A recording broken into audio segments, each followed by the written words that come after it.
Orang sombong biasanya karena 5 hal. Yang pertama, orang sombong karena hartanya.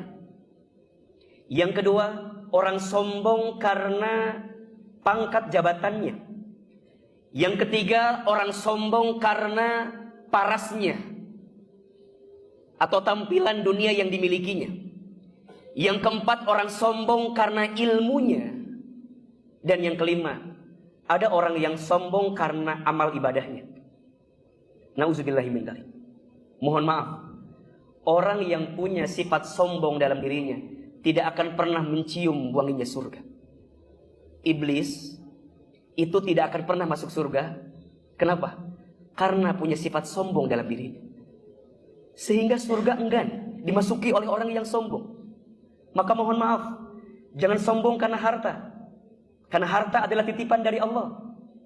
Jangan sombong karena pangkat jabatan. Karena pangkat jabatan adalah amanah dari Allah. Jangan sombong karena paras ada masanya, ada waktunya. Jangan sombong karena ilmu, mohon maaf. Jangan merasa pintar, harusnya pintar merasa. Banyak orang yang merasa pintar tapi tidak pintar merasa. Padahal ilmu itu disimpan di hati.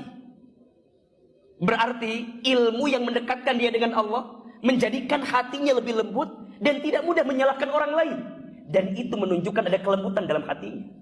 Dan bahkan mohon maaf, jangan sombong karena amal ibadahnya. Jangan merasa soleh, harusnya belajar merasa salah. Karena merasa soleh itu salah, dan merasa salah itu soleh. Karena sungguh kita bisa beramal, bisa beribadah. Karena apa? Karena rahmat dari Allah Subhanahu wa Ta'ala.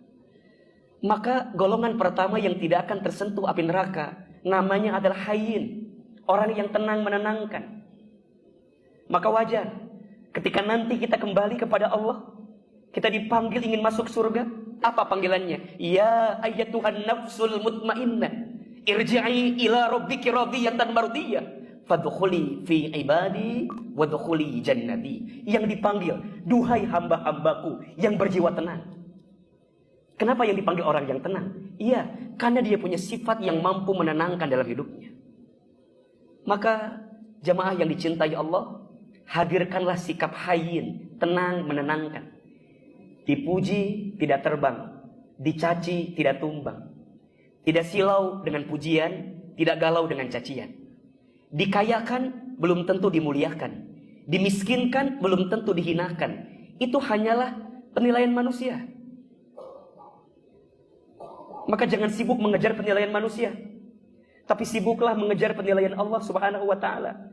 Maka orang yang tenang, hartanya digunakan di jalan Allah. Orang yang tenang, pangkat jabatannya jadi amanah, yang setiap tanda tangannya digunakan untuk bisa semakin dekat dengan Allah. Dia punya ilmu, ilmunya diamalkan untuk mengajak orang dekat dengan Allah. Dan dia punya amal ibadah, amal ibadahnya jadi satu kebaikan yang memancar kepada orang lain. Bukan untuk membanggakan dirinya, tapi untuk mendapatkan penilaian dari Allah Subhanahu wa Ta'ala.